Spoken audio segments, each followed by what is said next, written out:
Hello students, welcome back to my YouTube channel. अगर आपने अभी तक इस यूट्यूब चैनल को सब्सक्राइब नहीं किया है तो जल्दी से सब्सक्राइब करें ताकि आपको ऐसे ही नोट्स वाली वीडियोस मिलती रहें। आज हम कर रहे हैं effect of chemical exchange on spectra and evaluation of rate for fast reaction.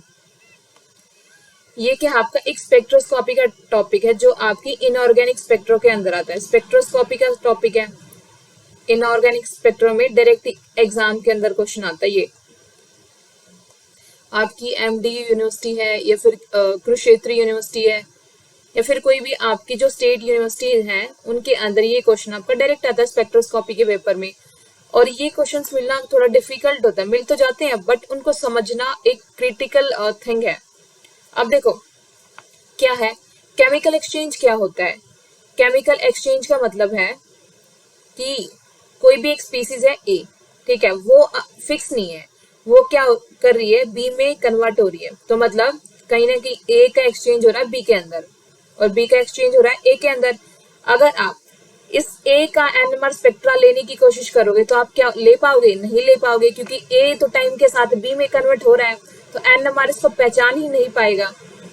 अब अगर आप बी का एनएमआर स्पेक्ट्रा लेने की कोशिश करते हो तो आप बी का भी एनएमआर स्पेक्ट्रा नहीं ले पाओगे क्योंकि आपका बी ए में कन्वर्ट हो रहा है। तो अगर आप क्या करते हो, कोई भी सोल्यूशन लेते हो जिसके अंदर ए और बी दोनों प्रेजेंट है, ठीक है, दोनों आपस में एक दूसरे के अंदर कन्वर्ट हो रखे हैं, कन्वर्ट हो रहे हैं, तो इसका मतलब क्या है कि जब आप एनएमआर स्पेक्ट्रा लोगे तो वो इन दोनों का एक एवरेज एनएमआर स्पेक्ट्रा मिलता है।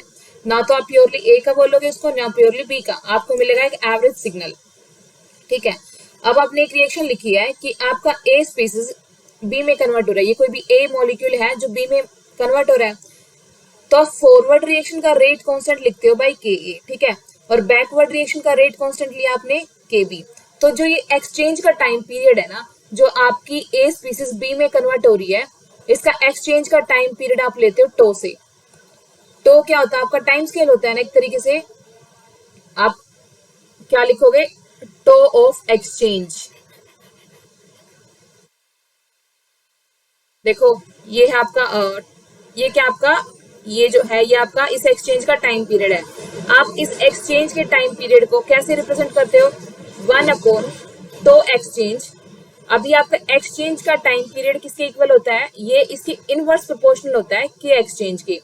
के एक्सचेंज क्या है, आपकी जो ये एक्सचेंज वाली रिएक्शन है ना, ये इसका एक तरीके से जैसे इक्विलिब्रियम कांस्टेंट होता है वैसे ही ये आपकी इस रिवर्सिबल रिएक्शन का इक्विलिब्रियम कांस्टेंट है जो आपने के एक्सचेंज से रिप्रेजेंट करा है।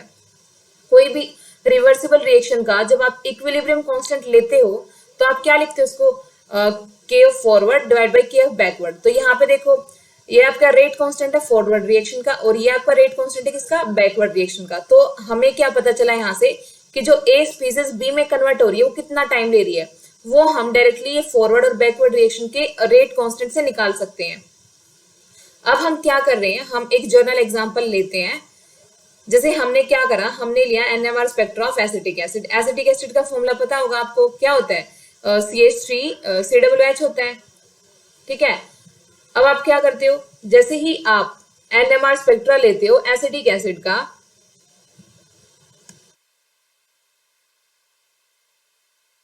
तो क्या होगा, आपको दो सिग्नल मिलते हैं उसके अंदर, दो सिग्नल मिलते हैं। एक तो आपका कोरस्पॉन्डिंग टू होता है CH3 के और दूसरा आपका होता है, ये देखो हम क्या कर रहे हैं, हम ले NMR spectra of acetic acid.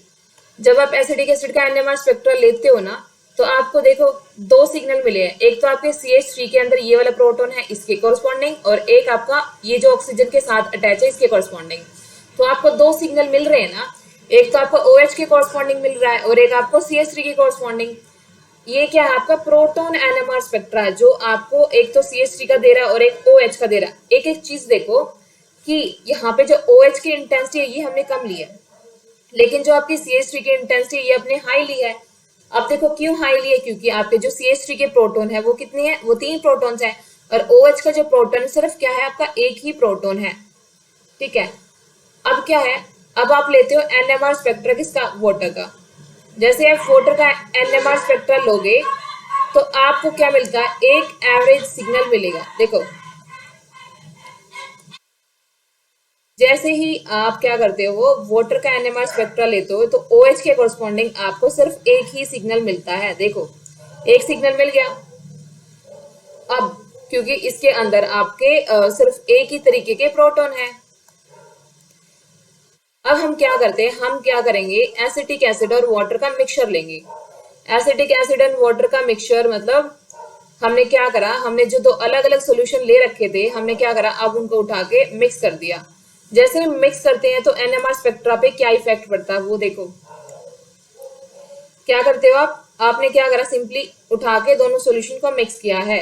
जैसे ही आपने मिक्स करा तो आपका सॉल्यूशन कुछ ऐसा होगा, ये देखो क्या होगा, ये आपका H2O प्लस CH3COOH। अब देखो यहाँ पे क्या होना चाहिए था टेक्निकली, कि आपका CH के प्रोटॉन के कॉरस्पॉन्डिंग आपको एक सिग्नल मिलना चाहिए था, एक आपका इस OH के कॉरस्पॉन्डिंग एक सिग्नल होना चाहिए था, और एक आपका वाटर के अंदर जो OH है उसके कॉरस्पॉन्डिंग आपको एक सिग्नल मिलना चाहिए था। तो टोटल मिला के यहाँ पे 3 सिग्नल मिलने चाहिए थे। एक तो आपके वाटर के OH का, दूसरा आपके एसिटिक एसिड के OH का, एंड एक आपका एसिटिक एसिड के CH3 का। आपको 3 सिग्नल मिलने चाहिए थे ना। लेकिन यहाँ पे क्या हो रहा है, आपका केमिकल एक्सचेंज। केमिकल एक्सचेंज का मतलब है जो आपके OH के प्रोटॉन है ना, OH के प्रोटॉन और जो आपका एसिटिक एसिड का प्रोटॉन है, वो आपस में क्या कर रहे हैं, जगह बदल रहे हैं अपनी, मतलब रिप्लेस हो रहे हैं। जैसे हम इसको ऐसे लिख के देख लेते हैं, अगर मैं इसको H1 लूं, ठीक है, और वाटर के प्रोटॉन्स को मैं H2 लूं, तो क्या हो रहा है, ये आपस में रिप्लेस हो रहे हैं। एक बार क्या हो रहा है, आपका जो प्रोटॉन है वो वाला प्रोटॉन आपका यहाँ आ गया, ठीक है, और ये आपका ऐसे आ गया। अब देखो, जब आपका ये केमिकल एक्सचेंज हुआ है, मतलब जब प्रोटॉन्स के बीच में ये एक्सचेंज हुआ है, तो इस एक्सचेंज को एनएमआर पहचान ही नहीं पाता। तो एनएमआर के लिए ये दोनों जो प्रोटॉन्स है, एक चाहे आपका एसिटिक एसिड के ये वाला प्रोटॉन है, या फिर वाटर का ये वाला प्रोटॉन है, क्या करेगा, एनएमआर इन दोनों को एक सिंगल प्रोटॉन ही कंसिडर करता है। तो इस इन दोनों के कॉरस्पॉन्डिंग आपको ये क्या करता है, सिर्फ एक पीक देता है, ये दिख, ठीक है, इन दोनों के कॉरस्पॉन्डिंग ये क्या करेगा, एक सिंगल पीक देगा, और एक पीक आई आपकी CH3 के कॉरस्पॉन्डिंग। अब देखो, पहले हमने क्या करा था, दोनों की इंटेंसिटी में डिफरेंस रख रखा था। दोनों की इंटेंसिटी में डिफरेंस क्यों था, क्योंकि वहां पे OH, जो नंबर ऑफ OH प्रोटॉन थे और जो नंबर ऑफ CH3 के प्रोटॉन थे, उनमें डिफरेंस था। CH3 में आपके 3 प्रोटॉन थे और आपके OH में क्या था, सिर्फ एक ही प्रोटॉन था।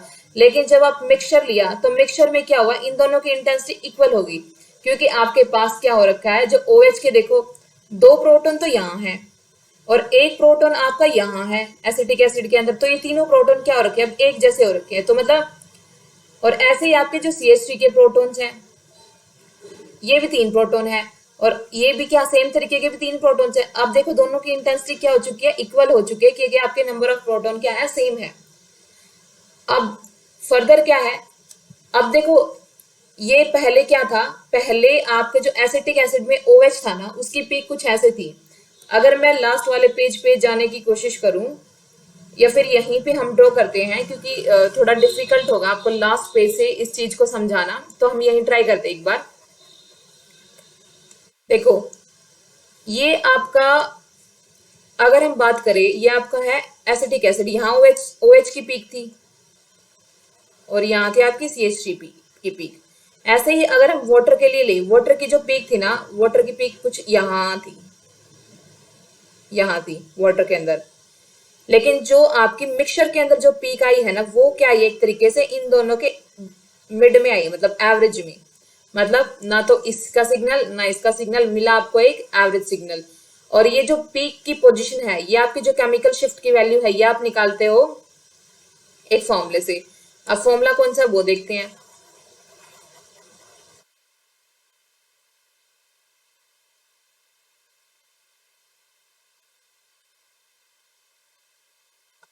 अब देखो, अगर हम ये माने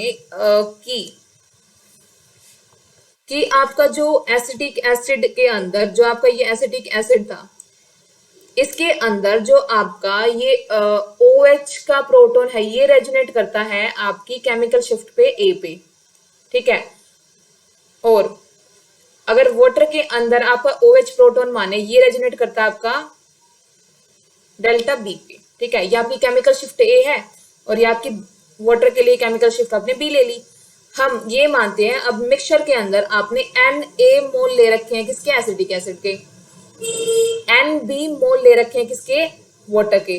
तो आपकी जो एवरेज केमिकल शिफ्ट की वैल्यू होती है वो क्या होती है, देखो delta average is equal to Na क्या है आपके number of moles of acetic acid into आपका डेल ए क्या है कि आपकी एसिटिक एसिड के अंदर OH की जो रेजोनेटिंग पीक आई थी कहाँ आई थी, वो उसकी केमिकल शिफ्ट की वैल्यू है, प्लस एन भी आपके नंबर ऑफ मोल है वाटर के, प्लस वाटर के अंदर जो आपकी केमिकल शिफ्ट की वैल्यू आई थी OH की वो कहाँ आई है। ठीक है, आप ऐसे प्रोडक्ट निकालोगे तो आपकी जो ये एवरेज पीक आई है आपके मिक्सचर के अंदर, इसकी केमिकल शिफ्ट की वैल्यू आपको पता चल जाएगी। यहां तक क्लियर है। अब हम आगे देखते हैं, आगे क्या देखेंगे।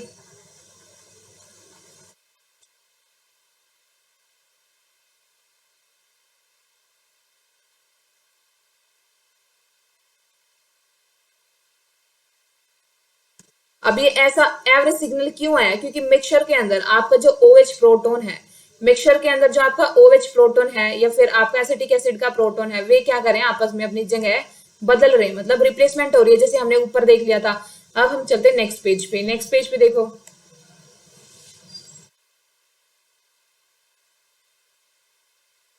अब देखो सेकेंड एग्जाम्पल लेते हैं। सेकेंड जो एग्जाम्पल है हमारा एक्सचेंज का, वो है आपका एक मिक्सचर है आपके पास किसका, वाटर का प्लस H2O का, H2O2, ये आपका हाइड्रोजन पेरोक्साइड, आपने क्या लिया मिक्सचर। टेक्निकली क्या होना चाहिए था आपके पास कि जो आपके वाटर का प्रोटोन है या फिर आपका जो आपका पेरोक्साइड का प्रोटोन है, दोनों को ऐसे अलग अलग सिग्नल देने चाहिए थे, देने चाहिए थे नहीं। ये मानो कि ये वाटर के प्रोटॉन्स की वजह से था और ये आपके एसिटिक एसिड के प्रोटॉन की वजह से था। अब आपने मिक्सचर लिया, मिक्सचर के अंदर क्या हो रहा है, ये जो आपका वाटर है या फिर ये आपका जो पेरोक्साइड प्रेजेंट है, उन दोनों के अंदर आपके जो प्रोटॉन्स है उनकी रिप्लेसमेंट हो रही है। ठीक है, उनके रिप्लेसमेंट हो रही है, तो NMR स्पेक्ट्रा उनको पहचान ही नहीं पा रहा कि कौन सा आपका वाटर का प्रोटॉन है और कौन सा आपका पेरोक्साइड का प्रोटॉन है। तो इसलिए क्या करते हैं, आपको एक एवरेज सिग्नल मिलता है ऐसे, जब आप NMR स्पेक्ट्रा लोगे इस मिक्सचर का तो आपको एक एवरेज सिग्नल मिलेगा। और ये जो आपका सिग्नल है, ये सिग्नल क्या होता है, एसिड और बेस के साथ, अगर मैं इस मिक्सचर के अंदर थोड़ा सा एसिड या बेस डाल दूं तो ये जो विड्थ है ना, ये स्पीक की विड्थ है, ये क्या होती है, चेंज होती है, कभी ब्रॉड एंड कभी शार्प। अगर ये पीक ब्रॉड है तो ये मान रहे हैं कि एसिड या बेस के डालने से जो आपका एक्सचेंज था ना इन दोनों के प्रोटॉन्स का, वो हो गया स्लो। जब एक्सचेंज स्लो होता है तो ये पीक होती है ब्रॉड। ठीक है, जब आपका एक्सचेंज होता है फास्ट, जब आपका एक्सचेंज होता है फास्ट तो ये पीक हो जाती है कैसी, एकदम शार्प पीक। ठीक है, तो इसका मतलब जब हमने क्या करा, हम इसको मेजर करा ना कि ये रिएक्शन आपकी हो कैसे रही है, तो आपको क्या पता चला कि जब हम इस मिक्सचर के अंदर एसिड या बेस डालते हैं ना, एसिड या बेस कुछ डालेंगे तो वो क्या करती है, इस रिएक्शन के रेट को इन्फ्लुएंस करती है। जब आपके रिएक्शन के अंदर आप एसिड या फिर बेस डालते हो तो क्या करोगे, तो ये जो आपका वाटर के अंदर या फिर पेरोक्साइड के अंदर जो प्रोटॉन का एक्सचेंज है वो फास्ट या फिर स्लो होता है। ठीक है, जिससे आपकी ये पीक के ऊपर इफेक्ट पड़ता है। अगर ये स्लो होगा तो पीक हो जाएगी ब्रॉड, अगर ये एक्सचेंज फास्ट है तो आपकी पीक हो जाएगी एकदम शार्प। क्लियर। नेक्स्ट हमारे पास एग्जांपल है किसका, NN डाइमिथाइल एसिटामाइड का, बहुत सिंपल एग्जांपल है।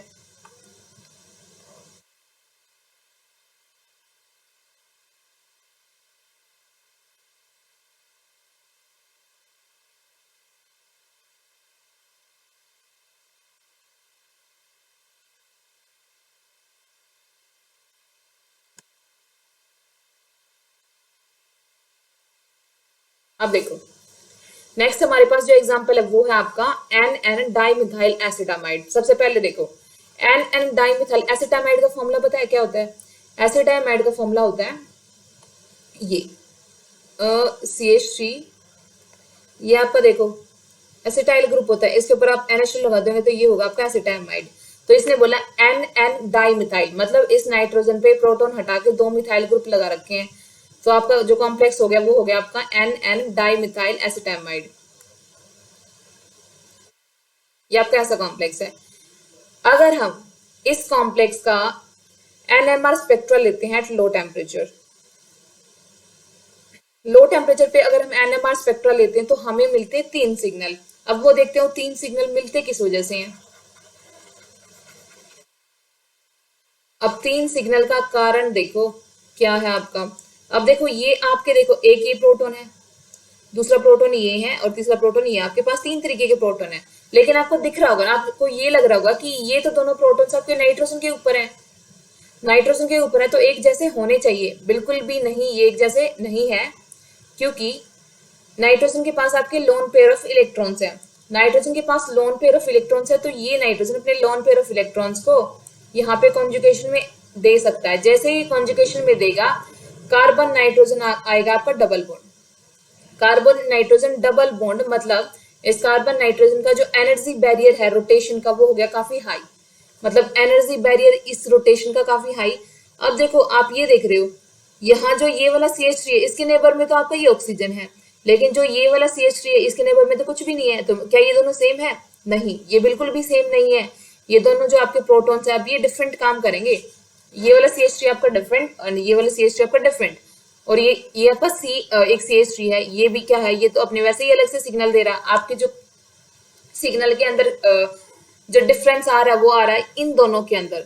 आपका माइंड ये बोल रहा होगा कि ये दोनों नाइट्रोजन के ऊपर सेम होने चाहिए थे, लेकिन ये जो नाइट्रोजन के ऊपर लोन पेयर ऑफ इलेक्ट्रॉन्स है ये जाते हैं कॉन्जुगेशन में किसके साथ, इस CO के साथ। जैसे ही कॉन्जुगेशन में गए तो ये आपका कार्बन नाइट्रोजन डबल बॉन्ड हो गया। जैसे डबल बॉन्ड हुआ तो इसका रोटेशन, इस बॉन्ड का रोटेशन बैरियर हो गया काफी हाई। तो मतलब ये अब ये बॉन्ड रोटेट नहीं कर पाएगा। ये CH3 इस ऑक्सीजन की साइड है तो इसी साइड रहेगा, और ये वाला CH3 ऑक्सीजन से दूर है तो इसी साइड रहेगा। तो ये दोनों जो प्रोटॉन्स है वो डिफरेंट तरीके से बिहेव करेंगे। तो हमें कुल मिला के टोटल 3 सिग्नल मिलेंगे एट लो टेम्परेचर। अब देखो जैसे हम टेम्परेचर इंक्रीज करते हैं, हमने क्या बोला स्टार्टिंग में, लो टेम्परेचर पे कार्बन नाइट्रोजन बॉन्ड का जो रोटेशन बैरियर था वो काफी हाई था।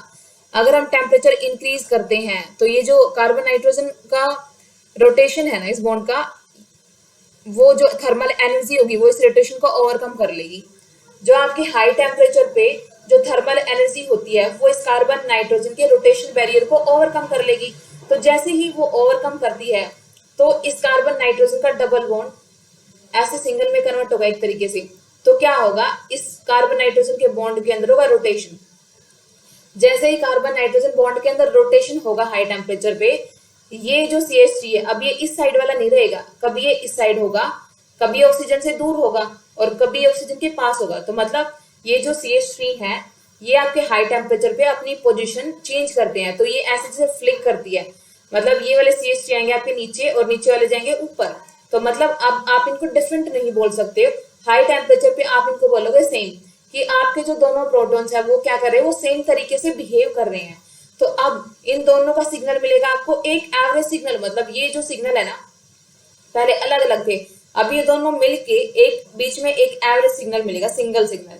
और आपका ये जो C वाले प्रोटॉन्स है, ये CH3 वाले प्रोटॉन्स है, ये तो आपके वैसे ही अलग सिग्नल दे रहे हैं। ठीक है, अब देखो आपका जो एवरेज NMR स्पेक्ट्रा है वो कैसा ऑब्टेन होता है। जो आपका एवरेज NMR स्पेक्ट्रा है वो क्या होगा, ये जो आपके A और B की वजह से 2 सिग्नल थे ना, ये दोनों मर्ज कर जाएंगे उसके अंदर। अब जब ये दोनों मर्ज करेंगे तो आपका स्पेक्ट्रा कुछ ऐसा अपीयर होगा।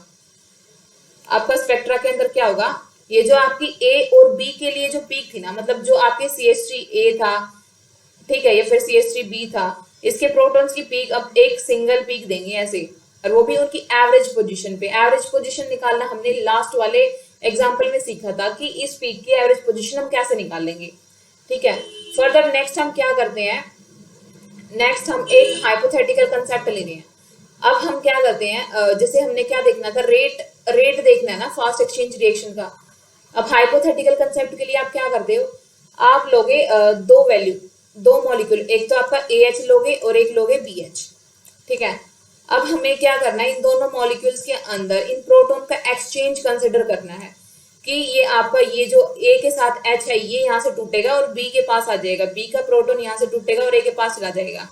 तो एक तरीके से क्या हो रखा है आपका प्रोटॉन्स का एक्सचेंज। तो हम इनके एक्सचेंज को रेट को स्टडी करते हैं। आपको दिख रहा होगा यहाँ से देखो आपको दिख रहा है एक्सचेंज की, आपका H1 यहाँ से उठा और बी के पास चला गया, और बी का जो प्रोटॉन था वो इसके पास चला गया। यहाँ देखो प्रोडक्ट में, प्रोडक्ट के अंदर। अब देखो क्या हो रहा है कि जब आपका ये एक्सचेंज स्लो है ना, जब आपका एक्सचेंज स्लो है, then time scale of NMR, ये मानती हूँ मैं, एग्जांपल लेती हूँ कि ये जो आपका एक्सचेंज है ना इन दोनों मॉलिक्यूल्स का, ये हो रहा है आपका 5 मिनट के अंदर। मान लो कोई, यही नहीं है कि 5 मिनट में इतना ज्यादा टाइम नहीं लगता मॉलिक्यूल को इंटर कन्वर्जन में, लेकिन हम मान रहे हैं समझने के लिए। अब देखो ये जो दोनों प्रोटॉन्स है, ये मानते हैं इनको एक्सचेंज में टाइम लगता है 5 मिनट, लेकिन जो एनएमआर का आपका टाइम स्केल है वो आपका 2 मिनट्स। तो इजिली एनएमआर इन दोनों को पहचान पाएगा कि ये वाला जो प्रोटॉन है ये आपका ए का है और ये वाला प्रोटॉन आपका बी का है। जब एनएमआर का टाइम स्केल इससे ज्यादा है, मतलब टाइम स्केल ज्यादा, मतलब वो जल्दी काम कर रहा है, एनएमआर जल्दी काम कर रहा है, इसके कन्वर्जन से फास्टली काम कर रहा है, तो आपका क्या होगा, दोनों प्रोटॉन्स के लिए आपकी सेपरेट पीक होगी। अब जैसे ही इन दोनों का इंटर कन्वर्जन फास्ट होता जाएगा, जैसे हम इस इंटर कन्वर्जन को फास्ट कर रहे हैं, तो आपकी पीक क्या हो रही है, एकदम मर्ज होती जा रही है। ठीक है, आपने क्या करा, धीरे धीरे से इन इंटर कन्वर्जन को फास्ट किया। जैसे ही आप इन्हें इंटर कन्वर्जन को फास्ट करते जा रहे, तो दोनों पीक क्या हो रही, मर्ज होती जा रही है एक तरीके से। और लास्ट में जब आप एक पॉइंट पे पहुंच गए जहां आपका ये जो रोटेशन है, मतलब ये आपका जो एक्सचेंज है ना, इन दोनों का एक्सचेंज है वो इतना फास्ट है, ये मानो कि इन दोनों का जो एक्सचेंज है ना वो पहुंच गया 15, कहाँ पे वो पहुंच गया, मतलब एकदम 1 मिनट पे पहुंच गया। मतलब ये मानो कि वो 1 मिनट में ही एक्सचेंज हो रहा है आपका, कि 1 मिनट में ही दोनों प्रोटॉन एक्सचेंज होता है। लेकिन जो एनएमआर है वो तो अपना स्पेक्ट्रा लेने में 2 मिनट लगाएगा, तो क्या एनएमआर पहचान पाएगा इनको? तब तक तो ये दोनों एक दूसरे की पोजीशन चेंज कर लेंगे। अगर एनएमआर आपका 2 मिनट ले रहा है और आपके एक्सचेंज में 1 मिनट लग रही है, तो एनएमआर बिल्कुल नहीं पहचान पाएगा, और एनएमआर दोनों के कॉरस्पॉन्डिंग एक सिंगल सिग्नल देगा। अब हम करते हैं नेक्स्ट की, हम एक्सचेंज का जो टाइम पीरियड है आपका किसी भी पॉइंट पे, कि एक्सचेंज हो रहा है जो आपका कितना फास्ट हो रहा है, उसका टाइम पीरियड वो हम कैसे निकालेंगे वो देखते हैं। उसके लिए आपको सिर्फ एक इक्वेशन फॉलो करनी होती है। अब इक्वेशन क्या है आपकी, देखो ये है, ये क्या है, न्यू ए, ये है आपका nu A minus nu B observe, और नीचे क्या आपका nu A naught minus nu B naught. अब ये क्या है, न्यू, ये तो आपकी केमिकल शिफ्ट वैल्यू है इसकी ए वाले प्रोटॉन के लिए, और ये आपकी केमिकल शिफ्ट वैल्यू है बी वाले प्रोटॉन्स के लिए। जब क्या है, जब दोनों का एक्सचेंज इतना स्लो है कि दोनों एकदम शार्प पीक मिल रही हैं सेपरेट, वो भी ये आपके उस टाइम पे दोनों पीक्स के बीच का सेपरेशन है। ठीक है, और ये उस टाइम का सेपरेशन है जब ये मानो आप सी पॉइंट पे मेजर कर रहे हो। अगर आप सी पॉइंट पे मेजर करोगे तो इन दोनों पीक्स के बीच का जो गैप है ना, ये है आपका nu A minus nu B observe. ठीक है, ये किसके इक्वल है आपका 1/1 माइनस 1/2 पाई स्क्वेयर। ये आपका आर नहीं, यहाँ पे टो है, करेक्ट करो इसको। टो आपका क्या है, टाइम पीरियड। टो है आपका टाइम पीरियड किस चीज का, ये जो स्पीसीज आपस में क्या एक्सचेंज कर रहे हैं ना इन प्रोटॉन्स का, उस चीज का टाइम पीरियड है कि कितनी फास्ट ये अपने प्रोटॉन्स को एक्सचेंज कर रही है। आगे आपका क्या है, ये आपका है nu A naught minus nu B naught का स्क्वायर ब्रैकेट 1/2। देखो सारी वैल्यूज तो कांस्टेंट है आपके पास। अब देखो ये तो आपको पता ही होती है कि जब आप एकदम स्लो प्रोसेस करा रहे हो, दोनों का एक्सचेंज एकदम स्लो है, तो उस टाइम पे आपका सेपरेशन कितना है, ये सारी चीज फिक्स्ड होती है। लेकिन आप किसी भी टाइम पे जब ये एनएमआर स्पेक्ट्रल लोगे ना, तो ये ग्राफ पहले तो आप क्या करोगे, पहले आप किसी भी स्पीसीज का एनएमआर स्पेक्ट्रल लोगे, उन दोनों के पीक का गैप निकाल लोगे। जैसे ही निकाले आपके पास ये वैल्यूज आ गई, ये वैल्यू आपको स्टार्टिंग में ही पता है, ये आपको वैल्यू स्टार्टिंग में ही पता है, तो यहाँ से आप क्या कर सकते हो, किसी भी स्पेक्ट्रा का यूज करके आप इजिली स्टो की वैल्यू निकाल सकते हो। ठीक है, अब नेक्स्ट हम देखते हैं,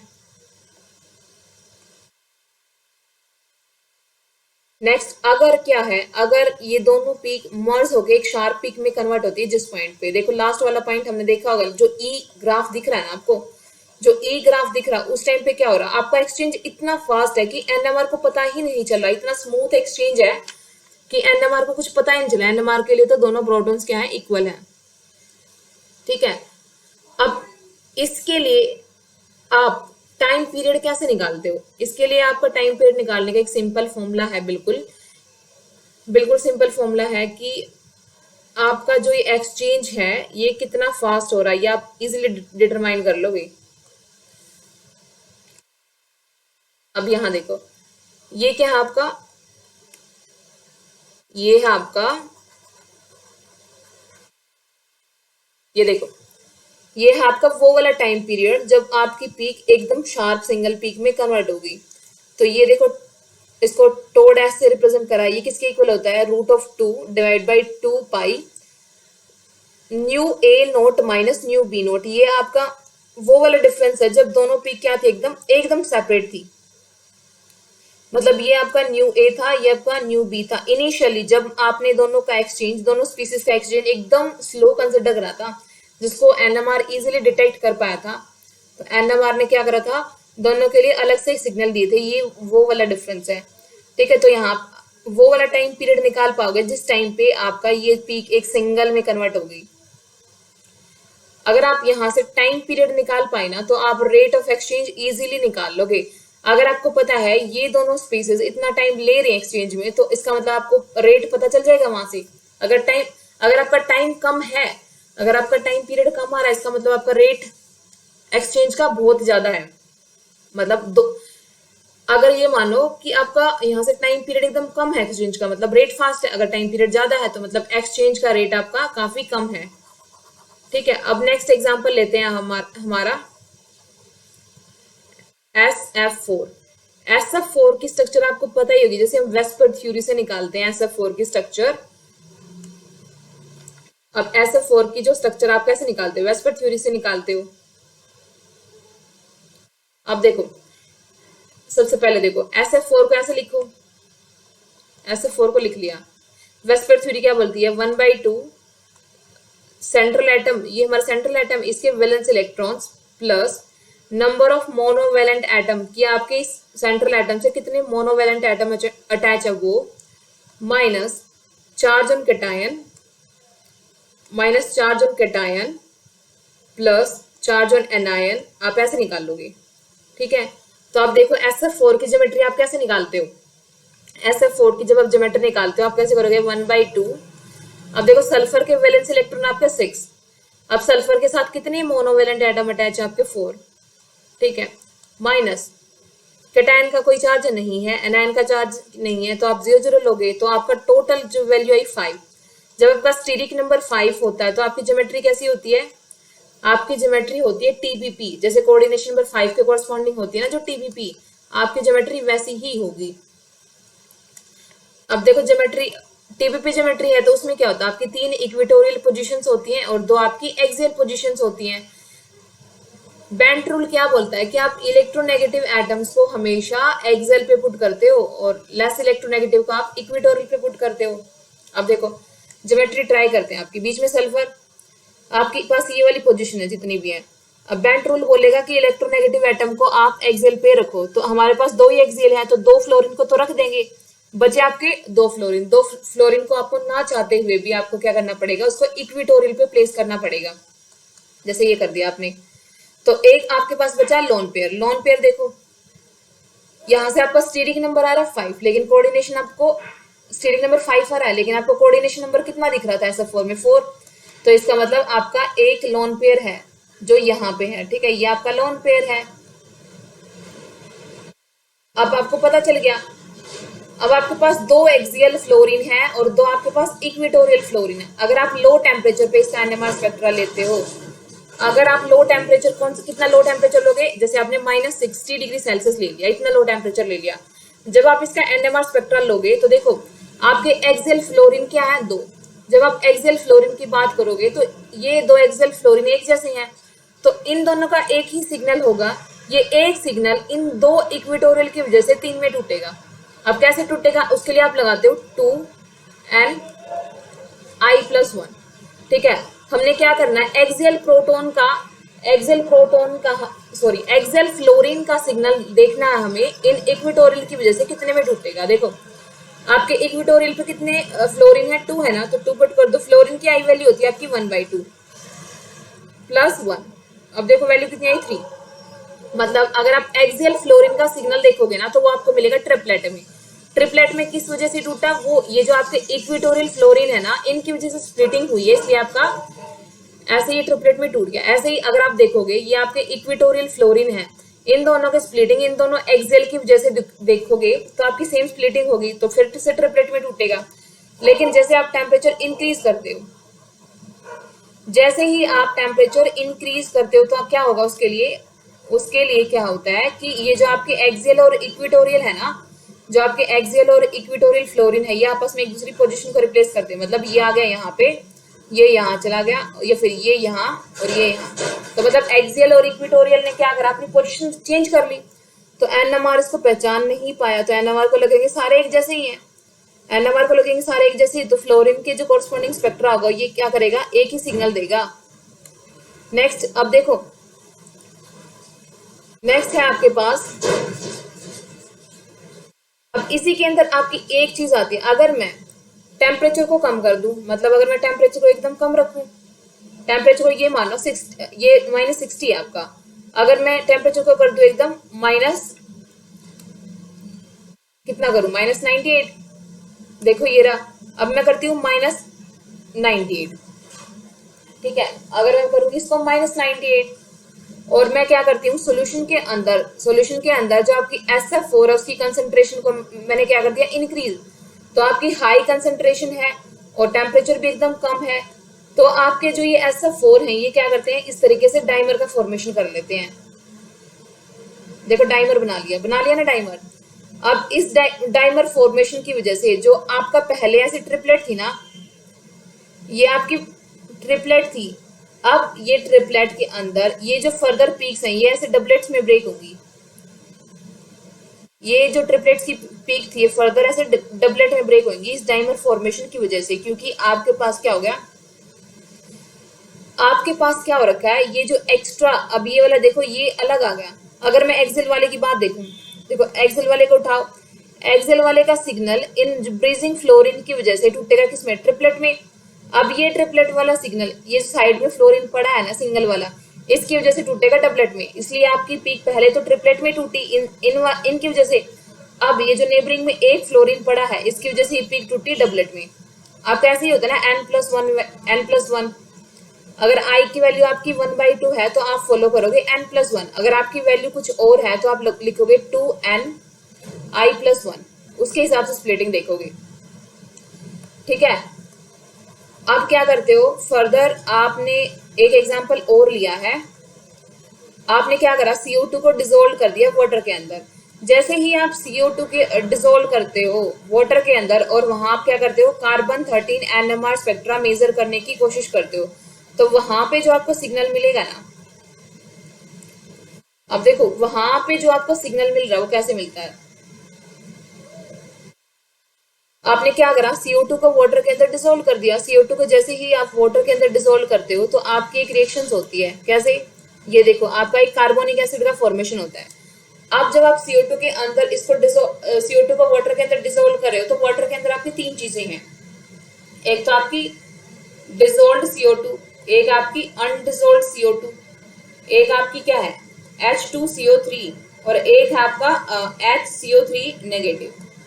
अब जब आप क्या करते हो, आप जब इसका NMR स्पेक्ट्रा लोगे तो आपकी डिसोल्व CO2 है ना, ये तो एक अलग से सिग्नल देगी। ये मान लो अगर आप NMR स्पेक्ट्रा लोगे तो ये क्या, डिसोल्व CO2 की वजह से एक अलग सिग्नल आ गया, क्या है, डिसोल्व CO2 की वजह से। लेकिन जो आपकी ये रिमेनिंग स्पीसीज है ना, ये remaining species CO2, H2CO3, HCO3 negative, इनके लिए जो कार्बन 13 NMR है ये क्या करता है, सिंगल पीक देता है। अब सिंगल पीक क्यों देगा, क्योंकि इनके अंदर ये CO2 है या फिर ये H2CO3 है, HCO3 नेगेटिव है, इनके अंदर आपका एक्सचेंज हो रहा है। अब जब एक्सचेंज हो रहा है तो NMR को पता ही नहीं चलेगा कि कौन सा कार्बन कौन से एटम का है या फिर कौन से मॉलिक्यूल का है, ठीक है। तो इसलिए आपको क्या मिलते हैं, आपको सिर्फ दो पीक मिलती है, एक तो आपके डिसोल्व CO2 की वजह से और एक आपका जो मिक्सचर है ना, ये H2CO3 और HCO3 नेगेटिव CO2, इन तीनों की वजह से आपको सिंगल पीक मिलेगी। सो आई थिंक आपके सारे डाउट्स क्लियर हो चुके होंगे। आपके लिए ये नोट्स अवेलेबल हैं, आप क्या करोगे, इन नोट्स को पढ़ते टाइम ही नोट कर लोगे।